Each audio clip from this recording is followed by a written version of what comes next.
오늘 여러분에게 야고보서 1장 22절 그리고 25절의 말씀을 읽어드리며 시작하겠습니다. 너희는 말씀을 행하는 자가 되고 듣기만 하여 자신을 속이는 자가 되지 말라. 자유롭게 하는 온전한 율법을 들여다보고 있는 자는 듣고 잊어버리는 자가 아니요 실천하는 자니 이 사람은 그 행하는 일에 복을 받으리라. 아멘. 제자와 무리를 또 이렇게 나눌 수 있을 것 같아요. 무리는 듣기만 하는 사람이고 듣기만 하고 실천하지 않아 자신을 속이는 사람이고, 제자라 이야기하면요 본대로 들은 대로 자신의 삶에 실천하려고 하는 몸부림을 가진 사람, 그 사람이 제자라고 말할 수 있을 겁니다. 이 모습이 깊어지면 그 안에서 주님을 정말 수제자로 따르는 그런 영광도 그 안에 있겠죠. 그러니까 실천하는 모습을 통해서 이 사람의 제자됨에 어찌 보면 등급까지도 나눌 수 있을 것 같아요. 우리가 뭐 중국 무술이든 뭐든 무예를 연마하는 사람들은 그 몸짓이나 모습을 보고도 이분이 얼만큼 이 무예에 열심히 연습했구나, 연단했구나, 이런 게 몸으로 드러나지 않나요? 몸에 그것이 새겨지는 정도가 얼만큼 이 일을 깊이 그리고 오래, 우리는 달인이라고 하는 말도 굉장히 잘 알고 있잖아요. 한 일에서 30년 40년 종사하고 나니까 그것이 온전히 몸에 배어져서 너무 자연스럽게 의식하지 않고도 그런 행동들이 쫙 되어지는 거 보면서 입이 떡 벌어지잖아요. 우리가 그리스도인으로서 30년 40년 50년 이렇게 신앙생활을 해갈진데 우리의 모습에서 듣고 보았던 예수님의 모습이 정말 너무 자연스럽게 재현되어지는, 실천하는 모습의 제자들 우리 모두가 되었으면 참 좋겠습니다. 그래서 얼만큼 본 대로 닮아가는가, 얼만큼 들은 대로 닮아가는가, 예수님이 보여주신 모습이 내 삶에서 재현되는 것만큼 우리는 제자화되고 있다, 이렇게 말할 수 있을 거예요. 오늘 여러분과 또 하나의 제자다운 모습으로 도전하고 싶은 건요, 충성이라고 하는 단어입니다. 마태복음 4장 23절에서 25절까지를 같이 한번 쭉 읽어보겠습니다. 같이 읽어볼까요? 시작. 예수께서 온 갈릴리에 두루 다니사 그들의 회당에서 가르치시며 천국 복음을 전파하시며 백성 중에 모든 병과 모든 약한 것을 고치시니 그의 소문이 온 수리아에 퍼진지라. 사람들이 모든 앓는 자 곧 각종 병에 걸려서 고통당하는 자, 귀신 들린 자, 간질하는 자, 중풍병자들을 데려오니 그들을 고치시더라. 갈릴리와 데가볼리와 예루살렘과 유대와 요단강 건너편에서 수많은 무리가 따르니라. 아멘. 아멘. 이 마태복음 4장 23절에서부터의 이 말씀들은요, 예수님의 공생애를 축약한 표현이다라고 말할 수 있을 거예요. 3년여의 공생애를 과연 어떻게 예수님 보내셨는가라고 이야기할 때 저는 참 많은 순간 예수님 이렇게 사셨다, 진리를 선포하셨던 분이었고 천국 복음을 온 몸으로 보이셨던 분이고 또 모든 병든 자 약한 자 고치시는 분이셨다, 이것이 예수님의 공생애의 삶의 모습이다라고 말을 여러분에게 많이 하죠. 이 본문을 통해서 우리가 느낄 수 있는, 예수님은 이런 분이셨다라고 말할 수 있는 명제 가운데 이렇게도 표현할 수 있지 않을까요? 예수님은 결코 게으르지 않았다, 태만하거나 나태하지 않았다. 예수님은 주어진 일들을 거부하는 분이 아니었고요, 발견되어진 사명의 길을 기꺼이 온 갈릴리를 두 다니시면서, 그러니까 찾아다니는 분이었다는 거죠. 사역하기 위해서 그냥 가만히 앉아 계시는 분이 아니라 찾아다니면서 사역했던 분이고, 또 누군가 예수님이 필요해서 찾아올 때 그들과 함께하는 것을 거부하지 않으셨던 분. 오늘 성경 말씀 봐보세요. 이렇게 써 있어요. 귀신 들린 자, 간질하는 자, 중풍병자, 각종 병을 대표하며 귀신 들린 자, 간질하는 자, 중풍병자, 이런 사람들을 등장시키고 있어요. 여러분, 누군가 귀신 들린 사람이 여러분을 찾아오려고 한다, 만나자고 한다, 여러분 어떠시겠어요? 간질하는 사람 혹은 중풍병자 들린 사람, 이런 사람들이 여러분을 만나고자 하고 찾아온다라고 얘기하면 왠지 뭐 이들을 통해서 어떤 이득을 얻는 게 예수님에게 전혀 없거든요. 그런데 만나자고 하면 조금은 거북스러운 이런 느낌 들지 않을까요? 그러나 예수님은 거절하는 법이 없었다는 거죠. 사역을 위해 찾아가시기도 하셨고 사역이 그들을 통해 주어지기도 할 때 예수님 그것을 마다하는 분이 아니었다라고 하는 거예요. 저는 오늘 본문을 통해서 우리가 본받고자 하는 예수님의 모습을 이렇게 표현하고 싶어요. 열정적인 분. 주어진 일들을 거부하지 아니하고 주어진 일들 안에서 최선으로 감당하려고 하는 분. 아, 예수님은 그저 가만 계시는 분이 아니었구나.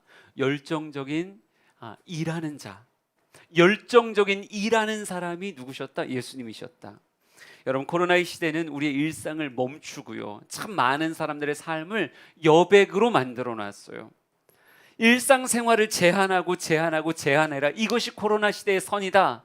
예, 전염병이 창궐하고 있는 시기이기 때문에 우리가 정말 그렇죠, 일상을 좀 제한하려고 하는 시도는 이 시대에 합한 모습이라고 생각합니다. 하지만 수많은 모임들이 사라지고 제한되면서 그 반대적인 모습으로 우리의 삶에 생각보다 많은 여백들이 생겨지기 시작했다는 거예요. 그럼 그 여백들을 그냥 아무것도 안 하는 것으로 채우는 게 우리가 이 시대를 살아가는 바른 모습일까? 게으름이 그냥 시대적 요구로 우리에게 당신 그냥 아무것도 하지 마세요. 그게 지금은 제일 잘하는 거예요. 이 말에 순응해서 그저 시간을 보내는 것이 우리가 잘하는 행동일까요? 아까도 이야기했지만 지금은 코로나 종식되기를 기다리는 것이 아니라 코로나와 함께 살아야 되는 시대라고 많은 분들이 이야기를 하더라고요. 위드 코로나와 정말 코로나와 함께 살아갈 때 있어서 우리가 끝나기를 기다리면 끝나기만 해봐라 라고 하며 아무것도 안 하는 것, 이것도 안 하고 저것도 안 하고 그냥 삶을 언젠간 끝나겠지라고 하는 막연한 기대로 시간을 보내는 거, 그게 우리가 해야 될 일일까? 그럼 그렇지 않을 수 있다는 거죠. 방역을 열심히 안 하자는 게 아니에요. 조심하지 말자는 게 아닙니다. 조심해야죠. 방역에도 앞장서야죠. 그러면서도 그 여백을 채울 수 있는 의미 있는 일들을 발견해내고 채워가는 것이 우리가 위드 코로나 시대를 살아가는 우리의 삶의 모습이 아닐까. 분명히 주님께도 누군가 아무것도 하지 않았으면 좋겠다고 말하는 사람이 있었을 거예요. 특별히 바리새인 서기관들은 예수님의 사역 자체를 부정하길 원했고 아무것도 하지 않기를 원했어요. 그러나 예수님은 그럼에도 불구하고 주어진 시간들, 주어진 만남의 장소들을 결코 허비하는 분이 아니었다라고 하는 거죠. 여러분, 오늘 제자의 삶을 일하는 자의 삶이요 충성되게 감당하는 자의 삶이다, 이렇게 정의하며 우리 주양의 모든 성도들이 예수를 닮아간다는 걸, 이 시대가 우리로 하여금 아무것도 하지 말아라 라고 이야기하지만 그 안에서 우리가 받은 달란트대로 사역하는 모습이 이 시대를 역행하고 예수 그리스도를 닮아가는 모습이 아닐까라고 말하고 싶더라고요. 우리 마태복음 25장 14절과 15절 말씀을 한번 쭉 읽어보겠습니다. 읽어볼까요?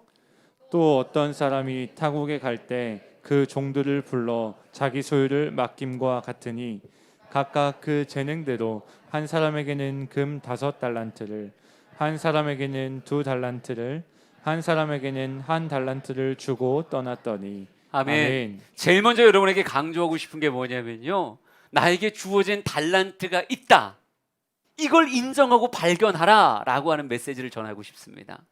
주인이 그 뜻대로 종들에게 자신의 소유를 맡깁니다. 5달란트를 주기도 하고요, 2달란트를 주기도 하고 1달란트를 주기도 합니다. 여러분, 각기 그 사람의 딱 맞는 그 부분을, 그 영역을 그에게 맡기는 거죠. 여러분, 우리가 알아야 되는 건요, 우리는 쓸모없이 만들어진 존재가 아니라 우연을 따라 존재하고 있는 사람들이 아니라 하나님의 필연을 따라 하나님의 목적 하에 이 시대와 이 장소를 살고 있다라고 하는 거죠. 하나님이 우리를 빚으셨을 때 그저 어쩌다 보니 만들어진 존재가 아니라 이 시대와 이 장소에 대한 하나님의 뜻, 그 창조의 섭리를 따라 우리가 이 시대, 이 장소에 존재하고 있는 거예요. 그러면 뭐가 있겠어요? 나에게 맡기신 하나님의 뜻이 분명히 있겠죠. 하나님의 기대가 있을 거예요. 나에게 이 현장, 이 시대를 살아가게 하는 하나님의 기대, 그것을 또 다른 표현으로 달란트라고 말할 수 있지 않을까요? 한 사람 한 사람 한 사람 한 사람 전부 다 하나님의 뜻을 따라 하나님의 기대가 달란트가 되어 우리의 인생에 알알이 박혀져 있다라고 하는 거죠. 우리가 해야 되는 일이 무엇인가? 하나님 앞에서 하나님 제게 어떤 달란트를 주셨나요? 그 달란트를 찾아내고 발견하는 것, 이게 모든 것의 근간이 될 수 있다는 거예요. 여러분, 일이라고 하는 건 결코 저주가 아닙니다. 일을 오히려 핑계하고 변명하고 회피하려고 하는 것이 죄의 결과이지. 에덴 동산에 처음 사람을 만드셨을 때 성경은 이렇게 표현하고 있어요. 생육번성 충만, 땅을 정복하고 다스려라. 땅을 정복하고 다스려라. 아담은 선악과를 먹기 이전에도 동산을 관리하며 그곳을 풍성케 하는 일하는 자였어요. 그런데 죄가 들어오면서 무엇과 싸우기 시작하는 거예요? 일이라고 하는 것과 싸우기 시작하며 땀을 흘리기도 하고 엉겅퀴가 가시던 불이 막 올라오기도 하며 일을 정말 저주처럼 생각하고 어떻게 하면 피해 다닐까라고 하는 모습으로 일에 대한 해석이 바뀐 게, 그게 죄의 결과라고 말할 수 있죠. 여러분, 주일의 안식이 복된 이유는요, 6일간의 열심히 일한 삶이 있기 때문에 주일의 안식이 복된 거예요. 만약 일주일도 놀았는데 주일날 안식하겠다라고 이야기하면 그 안식이 진짜 안식일 수 있을까요? 여러분, 쓰지 않는 배터리를 충전하는 것은 참 어리석은 일이에요. 그러니까 배터리 충전이 의미 있기 위해서는 반드시 방전될 만큼 열심히 살아가고 열심히 쓰임 받아지는 그 모습이 있어야 충전이라고 하는 것이 가치 있게 되어지는 거죠. 정신적, 육체적 노동이 없는 인생은 게으른 인생이고, 이런 인생에게 안식이다라고 하는 건 덧없는 쉼이 될 겁니다. 어떤 일이든 내게 주어진 달란트가 있구나. 삶의 영역들을 이렇게 나눠보자고요. 가장 크게 나누는 게 가정, 사회, 교회, 저희는 뭐 이렇게 나누거든요. 이 세 영역에서 분명히 우리의 재능을 따라 하나님께서 주신 무엇이 있다? 달란트가 있다. 하나님의 기대가 있다. 그 시대, 그 장소를 살게 하시는 하나님의 기대. 주양교회 등록하고 이 교회를 다니게 하심 안에 뭐가 있는 거예요? 하나님의 기대가 있는 거고, 가정 안에서 역할을 통해 하나님이 원하는 기대가 있는 거고, 이 사회의 한 부분, 한 자리를 정말 감당함으로써 하나님이 원하시는 기대가 있다고요. 그럼 우리는 어떻게 살아야 되는 거예요? 그 기대를 찾아내고 그 기대에 부합되게 살아야 되는 거죠. 그러니까 일하려는 모습, 이게 당연하게 다가오는 모습이 있어야 돼요. 중고등부 아이들에게 너의 꿈이 무엇이냐라고 물으면요, 요즘 아이들도 이렇게 말하려나요? 대통령 되고 싶어요, 이렇게 말하려나요?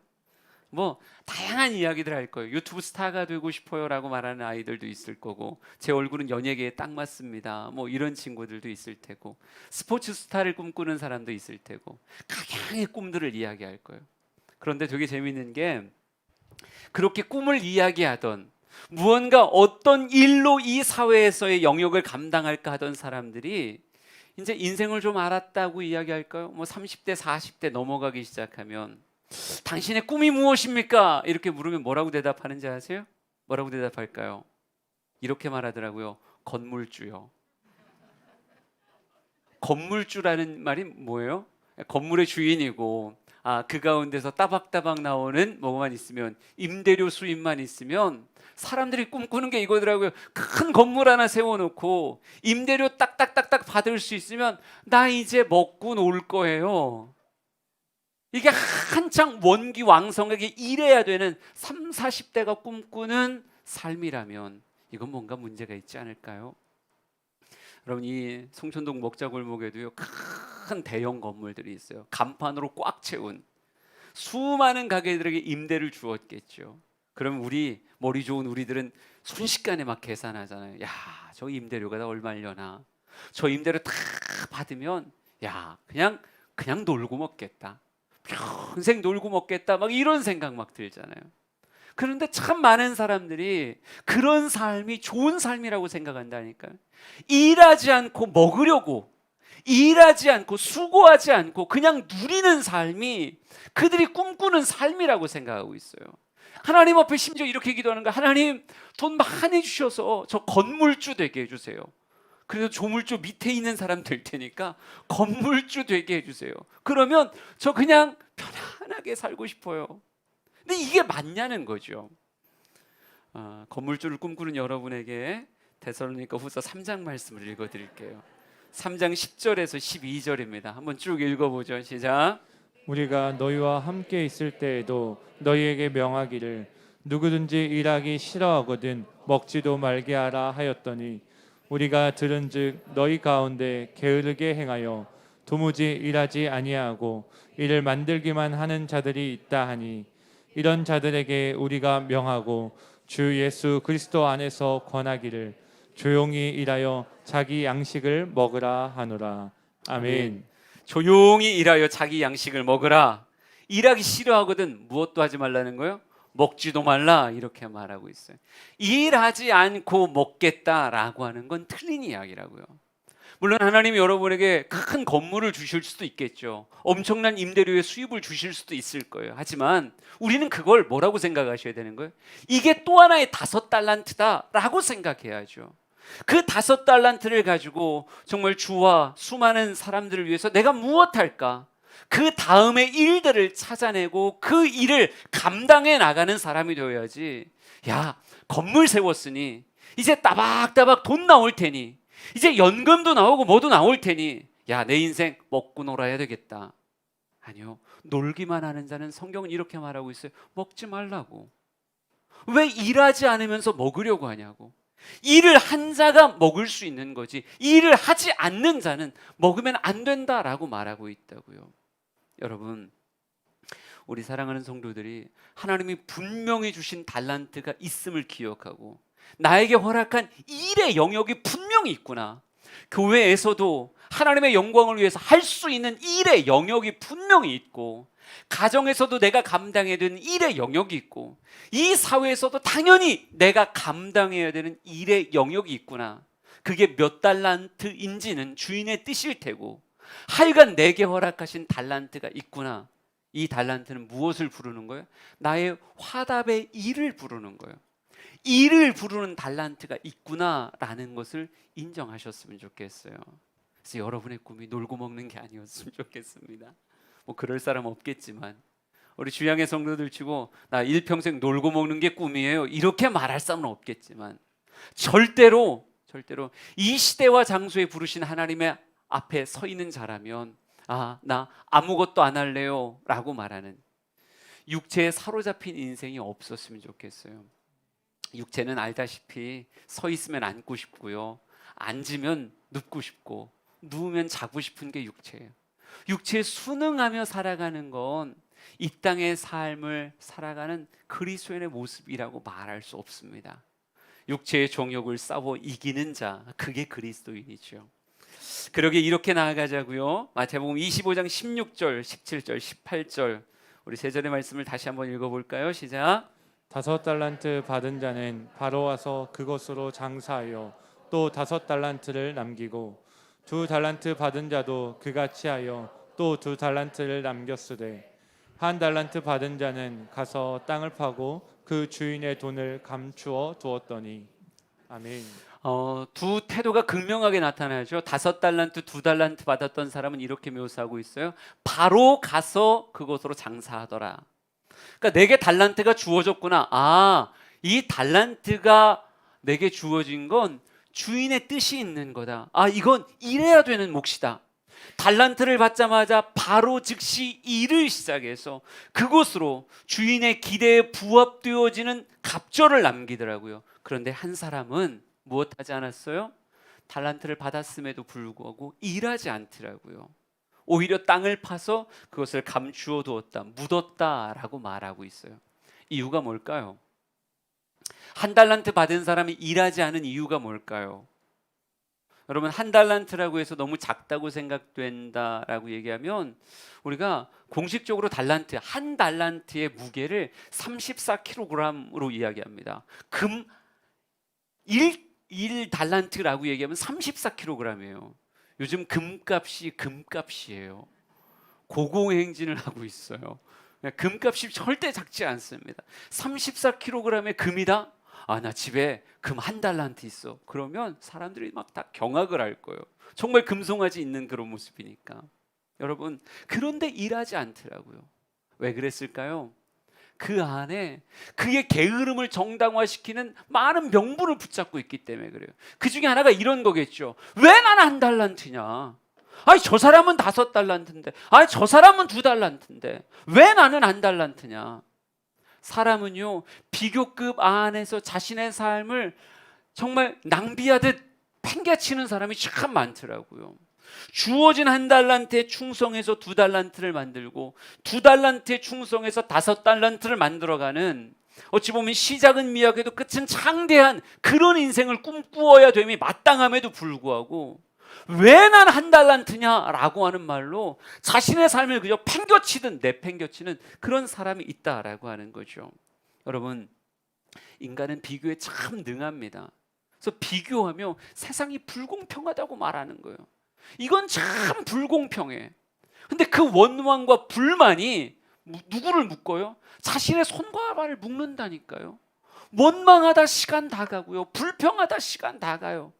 창조적으로 사용할 수 있는 시간이 그냥 원망과 불평 가운데 물 위에 떠내려가는 것처럼 그냥 떠내려가 버린다고요. 여러분, 또한 마태복음 25장 24절 보니까 1달란트 받았던 자가 이렇게 말하더라고요. 주인이여, 당신은 굳은 사람이라 심지 않은 데서 거두고 해치지 않은 데서 모으는 줄을 내가 알았다, 이렇게 말하고 있어요. 굳다라고 하는 표현은요, 가장 근접한 게 인색함을 이야기하는 거예요. 당신은 인색한 사람입니다. 그러면서 뭐라고 얘기하고 있어요? 당신은 심지 않고 거두려는 사람이고 해치지 않은 데서 모은다. 이 표현은 키즈를 생각하시면 돼요. 우리가 키즈를 하면 이걸 막 풀어 헤치는 것 같지만 그것을 통해서 쭉정이를 날리고 알곡을 모으잖아요. 근데 키즈를 하지 않고 알곡을 모으려는 그런 사람 같이 상식이 통하지 않은 비상식적 사람이다. 당신은 이익을 위해서 아주 잔혹하게 사람을 짜내는 그런 사람이다. 뭐 이렇게 생각하는 거예요. 여러분, 잘 보세요. 진짜 주인이 그래요? 이 본문 25장을 쭉 읽으면서 주인의 모습을 보라고요. 그는 굳은 사람입니까? 아니요. 그들에게 나누어 주는 사람이에요. 1달란트, 2달란트, 5달란트를 나누어 주는 사람이고, 심지 않은 데서 거두고 해치지 않은 데서 모으는 사람이 아니라 이 심음을 통해서 더 큰 것을 거두며, 너 작은 일에 충성하였으니 더 크고 많은 일을 너에게 맡기겠다, 나의 즐거움에 참여하라 라고 하는 열린, 오픈되어져 있는 그런 주인이라고요. 그런데 누가 이렇게 생각하는 거예요? 1달란트 받은 사람이 주인을 곡해하는 거예요. 그가 아무것도 하지 않을 명분을 아무 곳에서나 끌어당기는 거예요. 너 왜 아무것도 안 해? 이러해서 내가 이런 데서 일하는 건 말이 안 돼. 아무것도 안 해요. 안 할 수 있는 명분들을 이곳저곳에서 가져오는 거예요. 온갖 잘못된 이미지로 자신의 일과 자신의 주인들을 폄하하기 시작하는 거예요. 여러분, 수많은 무덤들에 가보세요. 이유 없는 무덤이 있는지. 죽은 사인은 다 있어요. 각양의 사인들을 다 갖고 있어요. 모든 일에 명분이 다 있다니까요. 하고자 해도 명분이 있지만 하지 않으려고 해도 명분이 있어요. 그런데 참 안타깝게 인생을 낭비하는 사람은 하지 않을 명분을 찾고 그 명분 뒤에 자신을 가리려고 한다고요. 자신의 시간이, 자신의 노력과 에너지가 덧없이 흘러가고 있음을 생각하지 않은 채 그저 나는 불만이 많아, 나는 원망이 많아 라고 하는 이야기로, 공평하지 않다고 라고 하는 말로 자신의 게으름을 정당화시키려고 하고 있다고요. 여러분은 그런 사람이세요? 여러분은 혹시 1달란트 받은 사람같이 하지 않을 명분을 찾아다니고 자신의 게으름을 정당화시킬 수 있는 핑계, 이걸 찾아다니는 사람이시냐고요. 여러분, 우리는 달란트의 숫자에 참 관심이 많은데요, 그건 인간끼리 비교하기 좋아하니까 하는 이야기지 주인은 달란트의 숫자에 그렇게 관심이 있지 않으세요. 그냥 그가 맡을 만큼의 영역을 떼어준 거지. 주님은 모든 사람에게 다 똑같은 달란트를 줘야 된다, 이런 생각이 있는 분이 아니시라고요. 대신 평가 역시도 마찬가지죠. 여러분, 5달란트를 받은 사람과 2달란트를 받은 사람, 둘 다 갑절의 충성으로 남겼을 때 한 사람은 10달란트가 됐고 한 사람은 4달란트가 됐어요. 그럼 우리는 자꾸 이렇게 생각한다고요. 10달란트니까 2배가 넘는다. 2배가 넘는다.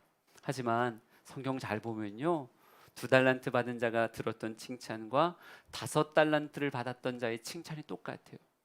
주님의 관심은 몇 달란트를 남겼느냐, 그래서 몇 달란트를 소유하고 있느냐가 아니라 착하고 충성되었는가, 이것만 주님의 관심이라는 거예요.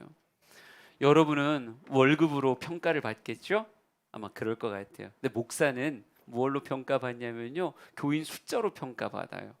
교인 숫자가 많으면 훌륭한 목사님이고, 교인 숫자가 적으면 안 훌륭한 목사님인 것처럼 사람들에게 평가를 받아요. 그럼 우리가 천국 갈 때도 예수님이 목사들 불러놓고 이렇게 말할까요? 5,000명 이상 먼저 입장해라, 3,000명 그 뒤에 따라 입장하고, 주님 이렇게 말씀하실까요? 우리가 천국 갈 때 목사들에게 너 교족부 갖고 왔니? 난 다 알아, 호수 다 걸러낸다, 정직하게 써서 갖고 와라, 이렇게 말씀하실까요? 아니요. 사람들의 평가가 어떠하든 주님은요, 충성되었는가, 이걸 말씀하는 분이지 몇 달란트냐 이걸 묻는 분이 아니다라고 하는 거예요. 그러기에 우리 사랑하는 성도들이 나에게 맡겨진 달란트가 있구나, 그럼 이것 안에서의 충성을 꿈꾸지, 자꾸 다른 걸 바라보면 왜 저 사람은 몇 달란트, 왜 저는 이래요, 이런 원망으로 여러분의 손발을 묶는 어리석음은 없었으면 좋겠습니다. 마태복음 25장 21절 그리고 26절을 한번 읽어보죠. 시작. 그 주인이 이르되 잘하였도다 착하고 충성된 종아, 내가 적은 일에 충성하였음에 내가 많은 것을 내게 맡기리니 내 주인의 즐거움에 참여할지어다 하고, 그 주인이 대답하여 이르되 악하고 게으른 종아, 나는 심지 않은 데서 거두고 해치지 않은 데서 모으는 줄로 내가 알았느냐. 아멘. 주님의 관심은 착하고 충성됨에 있습니다. 가정에서 내게 맡겨주신 달란트가 있을 테고요, 사회에서 내게 맡겨주신 달란트가 있을 거예요. 또 교회 안에서 맡겨주신 그런 달란트가 있을 겁니다. 주님은 착하고 충성되었느냐 아니면 악하고 게을렀느냐, 이걸 나누실 분이에요. 충성에 대해서 심판하시고 충성에 대해서 주님의 그 저울 위에 달아보시지 양을 달아보시는 분은 아니다라고 하는 거예요. 저는 우리 주영의 성도들이 진정 하나님 앞에 충성되다라고 인정받는 이 땅의 삶을 녹슬어 사는 삶이 아니라 열정으로 채워가는 그런 인생이 되었으면 좋겠습니다. 교회 안에도 수많은 비품들이 있어요. 어떤 건 일주일에 한 번 쓰여지는 것도 있고요, 어떤 건 매일 쓰여지는 것도 있고요, 어떤 건 1년 가도록 쓰여지지 않는 물건도 있어요. 여러분, 그런데 그 물건들을 앞에 꺼내놓으면 딱 하나 차이 나더라고요. 진짜 녹슬어 있는가 녹슬지 않았는가. 여러분, 우리의 삶도 똑같지 않을까요? 어차피 강건해야 7, 80이에요. 이 땅의 삶 정말 어떻게든 길게 살려고 자기 몸에 순응하고 살아도 그래도 7, 80이고, 그냥 애쓰고 수고하고 살아도 7, 80인 거예요. 한때 엘리야가 주님 앞에 뭐 좋은 분위기로 했던 이야기는 아니지만 이런 말을 한 적이 있어요. 주님, 저는 열심히 특심입니다. 저 열심히 특심입니다. 이게 사명을 깨달은 거의 대부분의 제자들의 삶의 특징이더라고요. 불꽃같이 사는 삶, 자신을 태우며 사명을 이루어가는 삶, 이게 성경에서 보여주는 보편적인 제자들의 모습이에요. 저는 여러분이 나의 삶을 아시는 주님 앞에 여러분도 이렇게 말했으면 좋겠어요. 저는 열심히 특심인 사람입니다. 주님 아시지요? 이렇게. 여러분이 아멘을 안 해서 좀 힘들긴 한데 괜찮습니다. 목회를 할 때 그렇죠. 어떤 일을 만들어 가는가 하는 거, 저는 그렇게 목회하고 싶더라고요. 그래도 열심히였다. 최선을 다하고 있다. 많은 사람들이 볼 때, 또 하나님이 볼 때, 그래요, 목사님 열심히 목회하셨어요. 성도들 말씀 안에 살도록, 기도하며 살도록 목사님 열심히 하셨어요. 이 평가를 들으며 목회 과정을 걷고 싶지, 그죠? 목사님 잘 쉬셨어요. 이런 얘기를 듣고 싶진 않더라고요. 한 번뿐인 인생, 우리의 영원한 안식은 천국에서 있는 거지 이 땅에서 있는 것이 아니다 생각하고 열정으로 살기에 주님의 손에 대들보같이 쓰여지는 우리가 되었으면 좋겠습니다. 마태복음 25장 21절을 한번 읽어보죠. 21절 시작. 그 주인이 이르되 잘하였도다 착하고 충성된 종아 내가 적은 일에 충성하였음에 내가 많은 것을 내게 맡기리니 내 주인의 즐거움에 참여할지어다 하고. 아멘. 주님은 우리의 충성에 화답하시는 분이십니다. 착하고 충성되게 사역하였을 때 주님은 그 모습 위에 하나님의 많은 것을 너에게 맡기겠다, 그리고 주인의 즐거움에 참여하여라 라고 하는 표현으로 그의 인생에 복을 주시더라 하는 거죠. 그래요, 하나님은 충성된 자를 높이시며 더 존귀하고 더 가치 있는 일을 그의 삶에 허락하십니다. 그래서 정말 말씀 그대로 시작보다 나중에 더 창대케 되어지는 삶은 어디 안에서 이룰 수 있는 것인가? 충성됨 안에서 이룰 수 있는 거예요. 충성된 자가 점점 시간과 함께 그의 영향력이 강성해지고 아름다워지는 거지, 게으른 자는 결코 그의 인생을 확대할 수 없다라고 하는 것입니다. 그러기에 우리 사랑하는 성도들이 정말 충성되어 하나님이 복 주시며 충성되게 하나님이 밀어 올리시는 그런 인생 살았으면 좋겠어요. 창세기 30장에 이렇게 말합니다. 내가 오기 전에는 외삼촌의 소유가 적더니 번성하여 때를 이루었으니 내 발이 이르는 곳마다 여호와께서 외삼촌에게 복을 주셨나이다, 이렇게 말해요. 이게 개역 성경에는 내 공력을 따라라고 하는 표현이었는데 이 표현을 이렇게 바꿨더라고요. 내 발이 이르는 곳마다 라고 써 있었어요. 이걸 표준 세번역으로 바꾸면요, 번역본이 이렇게 됩니다. 주께서는 제가 하는 수고를 보시고 장인어른에게 복을 주셨습니다. 하나님은 다 보고 계신다고요. 우리가 그 일들을 어떻게 감당하고 있는지 다 보고 계시고 그 충성됨을 통로로 삼아 하나님의 복을 그곳에 흘려보내 주시더라 하는 겁니다. 그러게 거듭말합니다. 하나님은 이 땅의 삶을 정말 열심히 일하며 하나님조차도 일하시며 이 땅을 주관하시는 분이세요. 예수 그리스도도 하나님 일하시니 나도 일한다 고백하시며 공생애의 삶을 불꽃같이 살아가셨던 분이 예수님이십니다. 그분의 제자로서 우리도 이 땅의 삶을 그렇게 살아야 되지 않을까요? 여러분, 코로나의 시대 내가 할 수 있는 영역의 일들이 분명히 있을 거예요. 그 일에 최선을 다할 수 있는 우리가 되었으면 좋겠습니다. 여러분, 하나만 더요. 열심히 삽시다 라고 하는 말은 세상에서도 얼마든지 통용되어지는 주제입니다. 교회에서만 해당되는 주제가 아니에요. 그런데 마지막이 달라요. 마지막이. 예전에 저희 은사께서는 늘 이런 이야기를 가끔 수업 중에 하셨어요. 똥과 된장을 구별하라. 찍어 먹어보기 전에도 똥과 된장을 구별하라, 이렇게 말하더라고요. 그때는 그냥 표현이 재밌어서 웃었는데 살면 살수록 잘못하면 속을 수도 있겠다는 생각을 했어요. 너무 비슷하게 여겨지니까. 여러분, 세상에서 성공을 논하는 이유가 무엇입니까? 아까와 같은 건물주 같은 상상과 똑같은 거예요. 내가 지금 열심히 일해서 빨리 건물 사야지. 그리고 나선 그 높은 곳에서 펜트하우스를 누리며 나 이제는 놀고 살 거야. 너희들 라면 먹을 때 나 랍스터 먹으면서 살 거야. 이게 그들의 부자가 되고 하고자 하는 그 충성의 이유가 될 수 있겠죠. 하지만 우리도 똑같은가요? 아니요. 우리는 그저 높아지려고 일하는 게 아니에요. 그저 부하려고 열심히 하자는 게 아니에요. 우리 그리스도인들은요, 고전 10장 31절에 그런즉 너희가 먹든지 마시든지 무엇을 하든지 다 하나님의 영광을 위하여 하라, 우리에게 대전제로 이렇게 주셨어요. 주님이 우리를 높여주신다면 우린 그 높음 안에서 무엇을 꿈꿔야 될까요? 무엇이 하나님께 더 큰 영광이 될 것인가 라고 하는 또 다른 일들을 꿈꾸는 자, 이게 바로 그리스도인의 열심 있는 삶의 끝자락일 겁니다. 나에게 물질의 힘을 주셨으면 이 물질을 가지고 내가 어떻게 일할 것인가?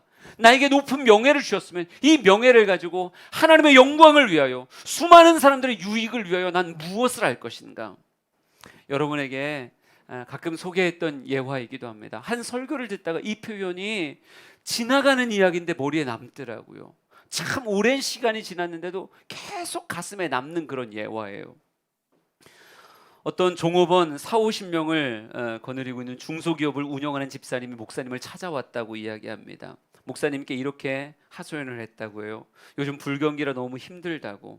한 달 열심히 일해도 종업원들 월급 주고 나면 남는 것도 없다고.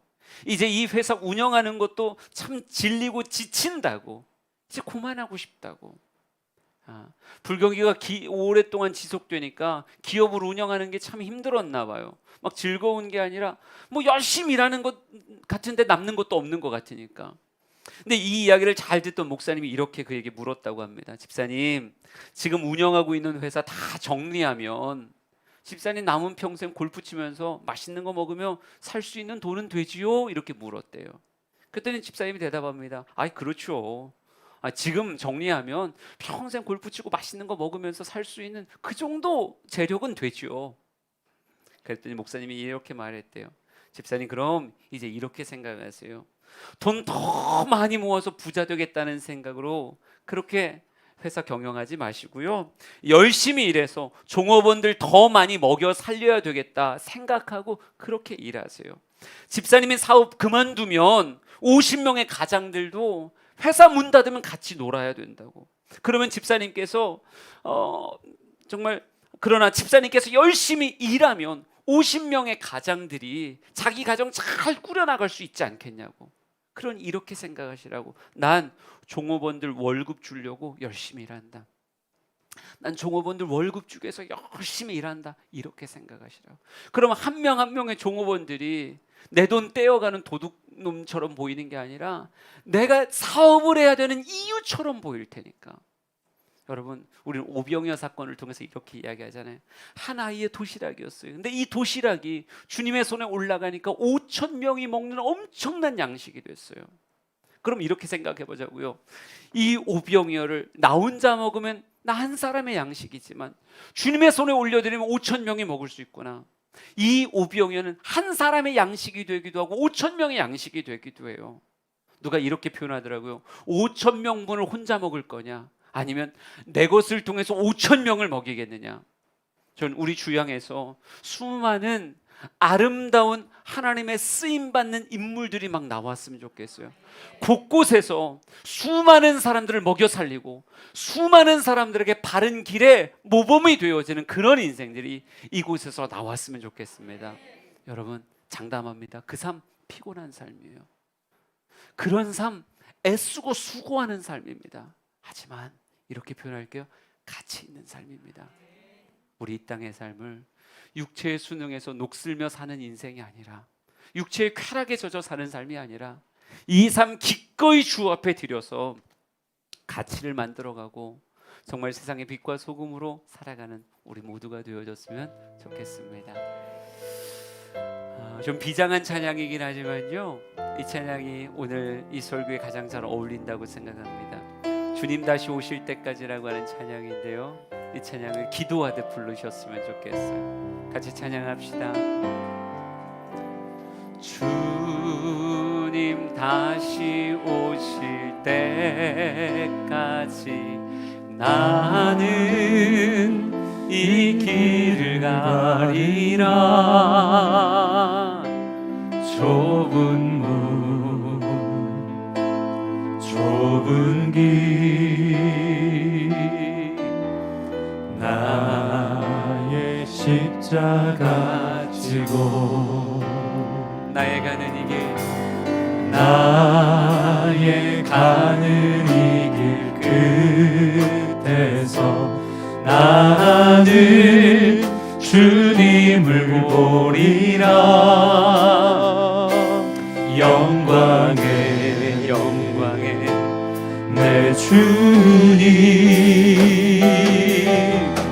나를 맞아주시니 주님 다시 오실 때까지 주님 다시 오실 때까지 나는 일어나 달려가리라 주의 영광 온 땅 덮을 때 나는 일어나 노래하리 내 사모하는 주님 온 세상 구주시라 내 사모하는 주님 영광의 왕이시라 내 사모하는 내 사모하는 주님 온 세상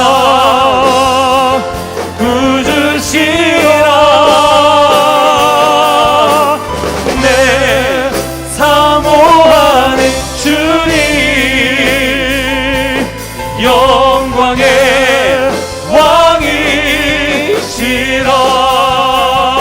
왕이시라 우리 시간 기도합시다. 하나님, 일하면서 살겠습니다. 주신 달란트 땅에 묻지 않고요, 주신 달란트로 즉시 바로 즉시 일하기 시작해서 갑절을 남기는 자가 되겠습니다. 이 땅에상 충성되었다고 칭찬받는 인생 되길 원합니다. 하나님, 나를 통하여 하나님의 일을 이루시옵소서. 우리 주여 한번 부르짖고 같이 기도하겠습니다. 주여, 하나님, 우리의 삶이 충성됨으로 이 땅의 삶을 살아가기를 원합니다. 주어진 것들에 충성하며 달란트에 충성하며 살기를 원하오니 그 은혜와 복을 허락하여 주시옵소서. 달란트에 충성하며 살기를 원합니다. 달란트에 충성하며 살기를 원합니다. 그 은혜와 복을 누리게 하옵소서. 그 은혜와 복을 누리게 하옵소서. 달란트에 충성하며 살아가 시작보다 나중에도 창대케 되어지는 인생들을 원합니다. 하나님, 세상에 힘을 가진 자가 되게 하시고 그 힘을 통하여 하나님께 영광을 돌리고 많은 사람들을 유익되게 하는 복되고 가치 있는 인생 되게 하여 주시옵소서. 오 주님 감사합니다. 오 주님 감사합니다. 우리의 삶을 채우소서. 우리의 삶을 이끌소서. 우리의 삶을 도우소서. 오 주님 감사합니다. 하나님, 우리의 삶에 주신 달란트를 찾기를 원합니다. 삶의 영역들마다 때로는 5달란트, 때로는 2달란트, 때로는 1달란트를 주셨습니다. 아버지요, 달란트를 발견하지 못했다고 원망하는 자가 되지 않게 하시고 분명히 주신 그 달란트를 찾아내고 발견하는 자가 되게 하옵소서. 발견되었다면 충성되게 살기를 원합니다. 하나님께서 뜻이 계셔서 나에게 그 일, 그 직분을 맡기셨기에 충성되게 감당하여 칭찬받는 인생이 되게 하옵소서. 하나님께 영광이요, 모든 사람들에게 유익이 되는 존귀한 삶을 이 땅에서 살기를 원하오니 그렇게 살게 하옵소서. 이제는 예수 그리스도의 은혜와 하나님 아버지의 크신 사랑하심과 성령님의 감화 감동하심이 오늘 이곳에서 예배하는 아름다운 예배자들 머리 위에 영원토록 함께 하시길 간절히 축원하옵나이다. 아멘.